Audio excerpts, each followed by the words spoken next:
Hi, this is Jeremy Kellett, Director of Recruiting at Oakley Trucking, and I'm your host for this podcast. This is the Oakley Podcast, Trucking, Business, and Family, and this is episode 126. So on today's podcast, I'm talking to a couple of great guys that work here at Bruce Oakley. One of them is the Vice President of Oakley International, Mr. Ivan Boasher. Oakley International is a division of Bruce Oakley, and I've had some requests from you guys listening to want to know more about Bruce Oakley Incorporated. I know we talk about trucking a lot on here, and there's other divisions under Bruce Oakley besides trucking. So this is one of them we're going to talk to. We caught him in the office this week here in North Little Rock, so we're going to visit with him, and also Bubba Vance, which is Vice President of Fertilizer. We're going to visit with him a little bit too to find out more about Oakley International. But first, before we do that, let's hear a word from our sponsor, Aero Truck Sales. Let's listen to one of Oakley's owner-operator experience with Aero Truck Sales. Called Kenworth off of 440, called Peterbilt, called Freightliner. None of them wanted to work with me. So Jeremy Kellett got me over to Trey Visor. Me and him had a conversation. He sent me to Keith Wilson and never looked back from that point. I was upside down $29,000 and change. They paid off all but $5,000 of my loan on a blown truck. That right there said a lot to me. You know, they were willing to step outside of their comfort zone to get my deal done. I never felt like a customer. It was more like a family feeling. He took care of every aspect of the deal. He was completely transparent. There was no hidden nothing. So if you're in the market for a used truck, you owe it to yourself to call Keith Wilson at Aero Truck Sales in Springfield, Missouri. Tell him you heard it on the Oakley Podcast. Okay, Oakley update. Really just got one thing on the Oakley update that I wanted to talk about. We talk about a lot of times customers, and customers telling us we do a good job and our owner-operators do a good job, but I don't get it out to you guys enough to hear that. And we had an email from one of our customers that I thought was great about one of our owner-operators, and I wanted to just read that to you guys real quick just so you know, because, this is from the customer PMG out of Madison, North Carolina. So she said, "Good morning. I wanted to take a few minutes to say a big thank you to Oakley Trucking for your driver. The facilities manager at our Greensboro, North Carolina store called to advise how smoothly everything went this morning with the delivery. Paul Kimler, our facilities manager, said the driver was courteous, efficient, and offloading was completed quickly. In times there's so many people always want to focus on the negative and point out anything wrong. I wanted to take the opportunity to say how thankful we are to Oakley Trucking for providing such a great service with our delivery. Please thank your driver from PMG Holdings as well. We look forward to receiving our next load on Friday in Greensboro." So fantastic, man. That owner-operator is Mike Durbin. Mike and his wife are just great owner-operators for us, and we want to say thank you, Mike, for doing that. And all you owner-operators. I mean, a lot of it goes unnoticed by a lot of people, but we know you do a good job out there, so we appreciate it. Okay, guys, let's get started and talk to Mr. Ivan Boasher and Bubba Vance that work here at Bruce Oakley. You guys doing all right today? Yep. Doing well. I have, I got to say this. I had lunch with you guys a few months back. It's been a while, and I don't know how we ended up going to lunch together, but we did, and we went to lunch together and learned about. I really learned a lot about you, Mr. Ivan, and it was really fascinating. Some, your history, your career, your background, and then I heard you were coming to town this week, and I thought, that would be a great episode just to get him on here and talk more about what you do at Oakley. So to get started, if you would, I always want our listeners to know who they're talking to. Give us a little bit of introduction of yourself. So I'm in international trading like 40 years, and in fertilizers 32 years. I started in a Bulgarian company which was doing barter trade, which is an interesting way of trading where you exchange commodities without exchanging cash, no currency. It's just commodity against commodity or goods against goods, like the first trade in the world was once upon a time. I will give you a cow, you'll give me a bag of wheat. And then I started, by the way, it was interesting because my barter trading brought me to living for 2-3 years in Bangladesh, Dhaka, Bangladesh, which is a kind of an interesting experience. And also, we will come back to the barter thing. It was funny that my thesis in 1981 was about an American company, ICEC, having a barter agreement with the Romanian government. And then in 2000, 19 years later, it so happened that I started working with this company, which is kind of a nice coincidence. So I worked with several fertilizer companies since 1990. And it is interesting that in all these three companies, which are like ConAgra, ICEC, and Eurochem, Oakley was my customer. Maybe not directly, because at that time I was more on the international side. But still I knew Oakley, and we worked together. And then it so happened that in 2019, I started working with Oakley. Okay, so you've been here since 2019 with the company. Now, where do you live? Family, hobbies? Yeah, I live in Tampa, Florida, but I spend quite a lot of time here in the headquarters in Little Rock. I have 2 children, which are 30 and 32. My son is an engineer, and my daughter is, believe it or not, a truck freight broker. Okay. One of the things that I would like to get Ivan to tell us is he's got a lot of interesting experiences, but I'd like for Ivan to tell us his wife's name, what country he met her, how long they dated, and then how long they've been married. Okay, let's do that. Yeah. My friends know all my stories around my family. One of them is that we dated with my wife for 2 weeks, and then we decided to get married, and now just on the 20th of August we celebrated 34 years. Oh my goodness. Of marriage. How'd you talk her into that in 2 weeks? The other things also, it's kind of a little known secret. I'm telling the secret of my marriage is I'm out 6 months of the year. So maybe that helps. Right. I'm also joking because I met her just before I was sent to be trained on the Chicago Board of Trade in 1988. And it was, at that time, a very active company in this was Drexel Burnham Lambert. They invited 2 guys from Bulgaria. They thought perestroika times, now everybody would do, trading on the Chicago Board of Trade.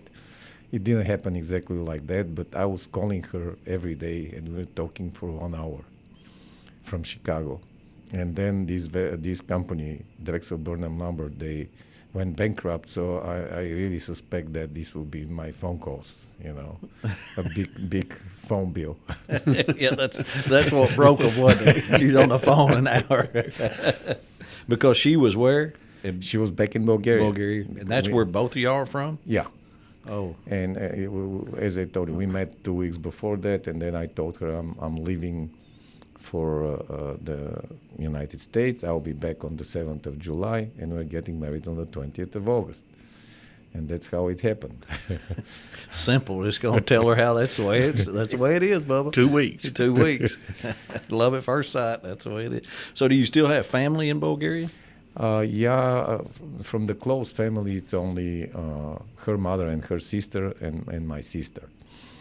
I mean, and of course, we have all kinds of extended family. I mean, my sister's son lives around us in Tampa, Florida. Okay. So that helps. Yeah, that's good.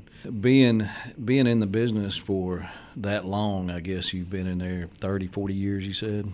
That, I mean, how have you seen things change over all those years, and has it gotten better, I'm assuming? Yeah, first of all, because I understand it is for folks who are not exactly into trading or fertilizers, I would like to say that I'm kind of proud being in the fertilizer business, because you can say that we feed the world. Yeah. It sounds a little bit cheesy, but some facts. Fertilizer, first of all, were more or less discovered, started being actively implemented 100 years ago. And some of them, by the way, mostly the phosphate fertilizers, they were actually invented here in the United States in the 1960s. So today, let's say we have 7.4 billion people on the earth. Half of them wouldn't be here if there was no fertilizers. And also today, 50% of the food products yield is thanks to fertilizers. So without fertilizer, we would only have one half of it. We operate 17 terminals, and together with our truck fleet, our barge fleet, and our towboats, in whole our system, we pass around 12 million tons of all kinds of commodities and goods. 3 million tons of them are fertilizer for everybody, and 1.5 million tons we do for ourselves, Oakley. So my job is, so Oakley, in order to have these products, they need to procure them from somewhere.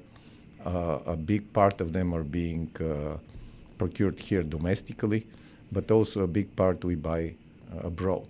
And my job is to find those countries and these products we need and bring them to the United States. That's part of the job. Also, Oakley, around 20 years ago, 20 years ago, started international trading. And at one moment, Oakley was selling around 1 million tons of product internationally, apart from our 1.5 million tons, which we do here in the United States. At that time, maybe it was 1 million tons. Today it's 1.5 million tons. And so we concentrate on trading on North and South America. So we kind of concentrate on countries like Canada, Brazil, Argentina, Mexico, Colombia, some Peru, Chile. That's our scope of operation. Lease on with Oakley Trucking, America's dry bulk hauler. Our owner-operators are the top paid in the country, and we will prove it to you. We offer steady year-round freight as well as a yearly annual bonus that increases each year you are leased to us. Oakley has multiple divisions, end dumps, hopper bottoms, and pneumatics, so we are sure to have something that works for your schedule and home time. Check us out on YouTube as well as our weekly podcast, or give us a call today and see why Oakley Trucking is everything you have been looking for.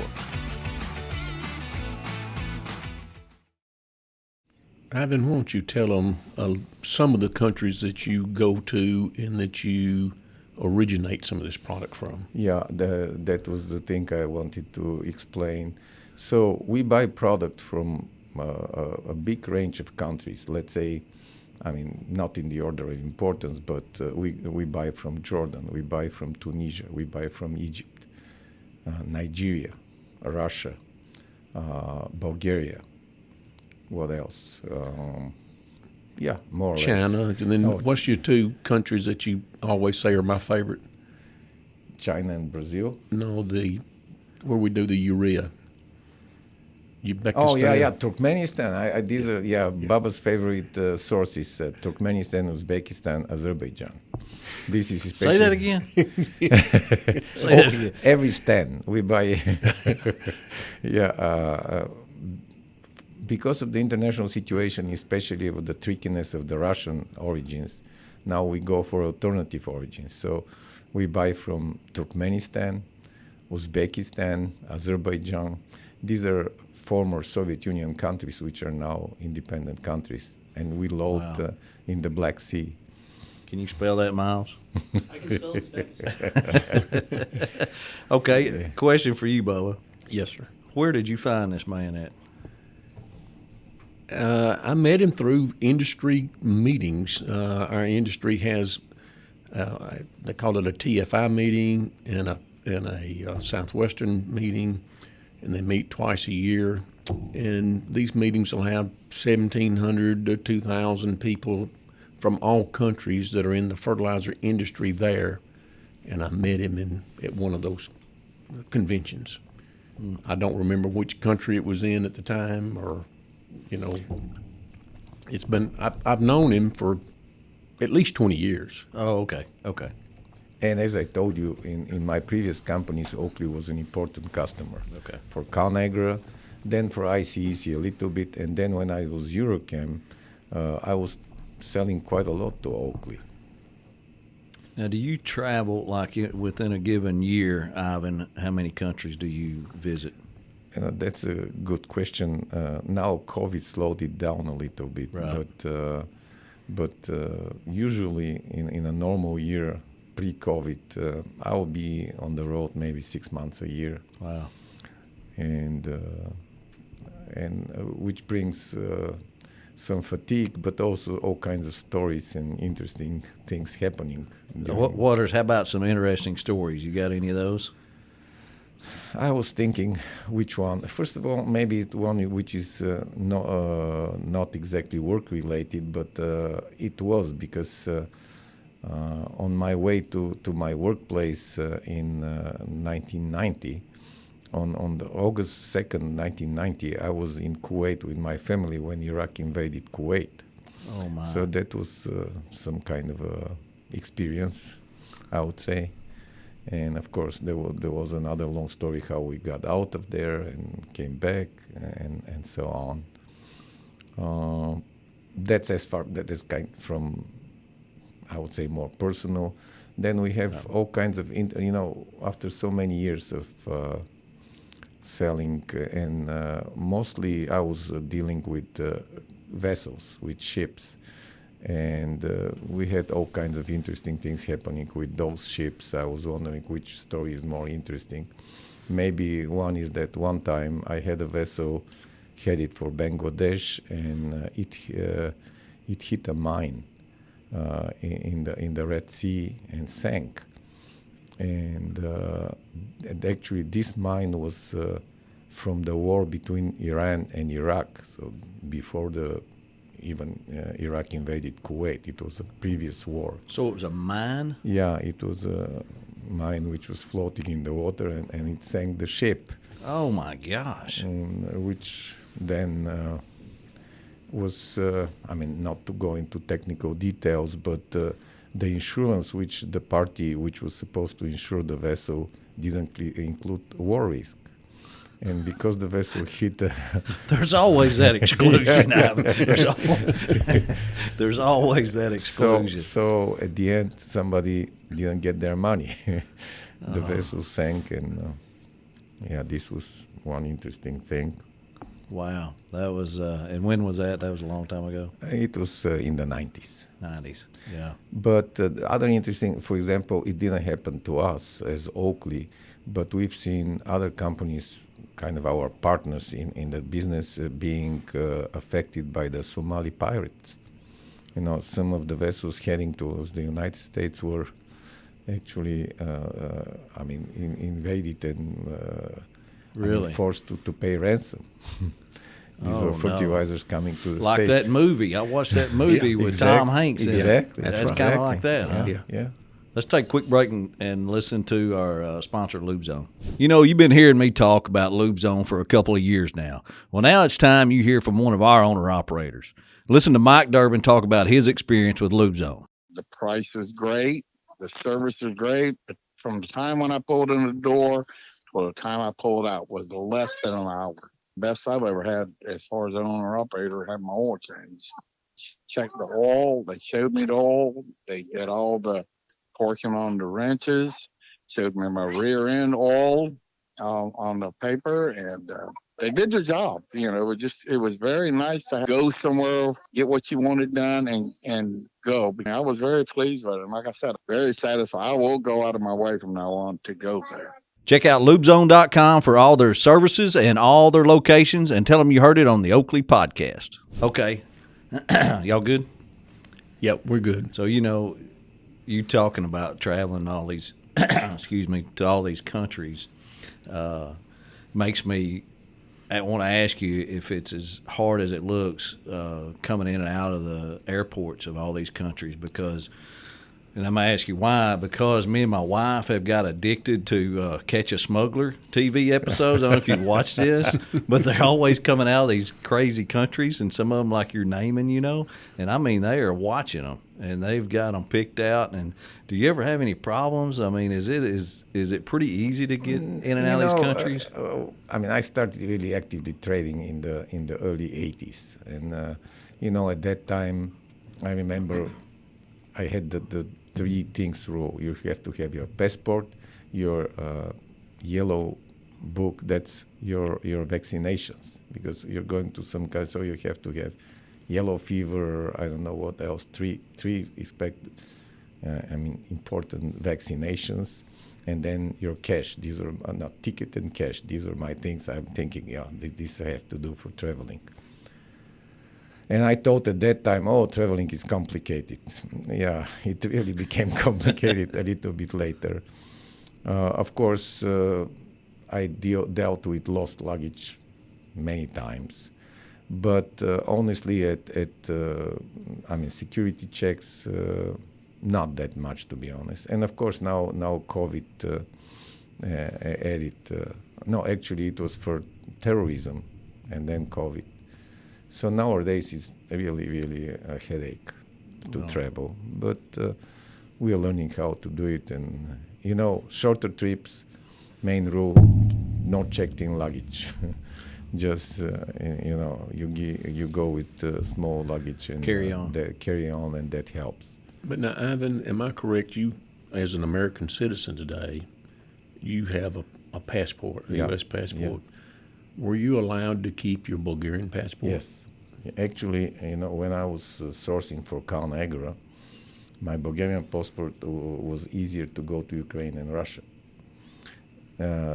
Believe it or not, in Brazil, my Bulgarian passport doesn't need a visa, but the U.S. passport needs one, although it's very easy to obtain. So you kind of play with them. Most of the time, the American passport helps better. But there are situations where the Bulgarian one helps too. So, Ivan, this is another question. We'll wrap this thing up pretty quick, but unless Bubba's got some more stuff. How you like working for Oakley? I mean, how's it, it sounds like you've got some great experience in the past, and you've been here since 19? Yes, sir. 2019. So how's your experience then? Really, it should be kind of the perfect storm for me, seriously. I'm always saying that I had 5 jobs in 40 years, which I'm kind of proud. It's not that many. And this, I really believe, is the best one. But it's a combination of things. First of all, I gathered a lot of experience during the years. And then I'm working with Bubba, who has similar, if not bigger.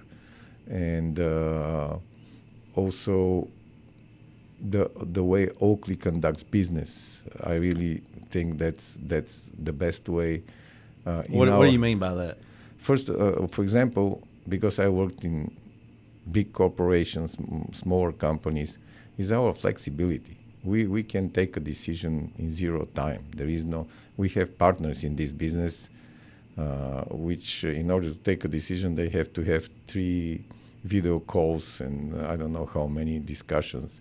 We can be very quick in taking a decision, and that's pretty important in today's fast-moving market and price fluctuation. And also, what helps me is Oakley and the people who work in it, in the business. Bubba, for example, they have a very good reputation. I mean, you go and say, I'm Oakley, or Bubba sent me, and I get some doors open, seriously. Especially in the United States, but it's funny. I'm just now doing some business of loading some kind of fertilizer from Russia to Algeria, and the agent for the buyer is a lady who tells me, "How is Bubba?" and it turns out they worked together in 2005. Oh, And so, as I told you, it's a combination of Oakley's reputation and experience, Oakley's agility in taking decisions, and my experience. Absolutely. So I really, really find it a pleasure. nice. Is that what he's brought to the table, Bubba? Absolutely. Years of experience, years of contacts, and years of integrity building. It makes things go smooth. Help take y'all the next. It takes us to Level. the next level. Yeah. I have another story because you can Yeah. cut it, I think, but it's difficult to explain that. I was wondering. I had a vessel to discharge in Karachi, in Pakistan, but the vessel couldn't fit in the berth. So before you start that, let me ask you. So you buy a whole vessel We worth charter. of material, No, yeah. which is how much? It could be anything from 25,000 to 65 or 70,000. Tons. Yeah, anywhere in that range. Okay. So this one we buy. I don't know. I think we bought it from a big grain trader in Switzerland. I think it was Andre, and we had to deliver it to Karachi, Pakistan. But the vessel couldn't fit on the berth. And after this was the vessel's last voyage, and then it was going for scrapping. So what they did is Scrap. They were going to scrap it after yeah, this. yeah, Okay. all the metal. So what they did, that's why it's difficult because they cut the nose of the vessel and held it with the derrick of the vessel, and then discharged the grain, and then went and cut the whole vessel in pieces and went for scrap. But that's different for this show to be explained. So No, that's good. That's good. A lot of people will probably understand that. yeah, there's the other things. But it's it's very unusual way to discharge a vessel. Cut it in half, Yeah. discharge it, send it to. Well, it was on its last leg, so yeah. you're going to scrap it anyway. Yeah. Great stuff, guys. Miles has got a question. What is the like average value of a vessel that has fertilizer on it? Today, if you take let's take a 50,000 tonner, and that would be pretty average size vessel. If you take 50,000 tons, take your calculator there. Gotcha. And you multiply it times, let's just use $700.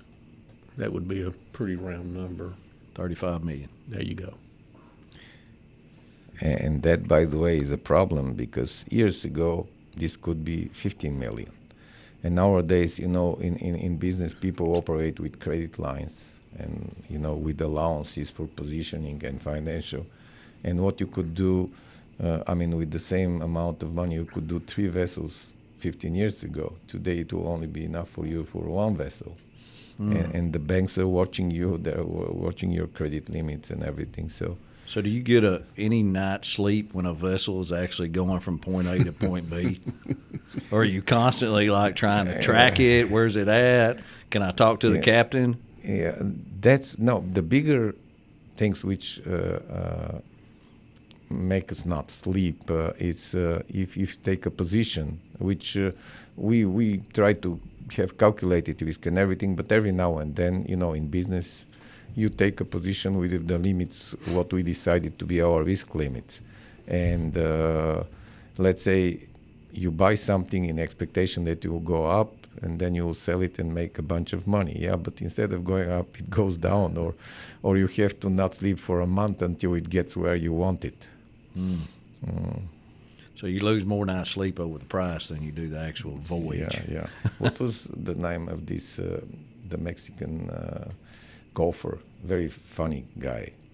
Trevino. Yeah, Lee Trevino. Lee Trevino? You Yeah. put it in the things, but he was saying the biggest risk is when you play for $20 and you have 20 cents in the pocket. So that's something similar. Put it in perspective, yeah. Yeah. Oh, me. Well, good stuff. That's good stuff, guys. I appreciate y'all sitting in with me. Ivan, I really appreciate you doing this. I know I asked you last week, and I know it's a little bit different, but I thought it'd be a change to the podcast to have you guys, and we hear something different about Bruce Oakley, and we also get to, our listeners get to hear a couple employees of Bruce Oakley, and they can feel that that honesty and being authentic about what's going on here, and just give them another avenue of knowing that they're at a great company, and ain't we all? I sure Absolutely. absolutely. It's a great company.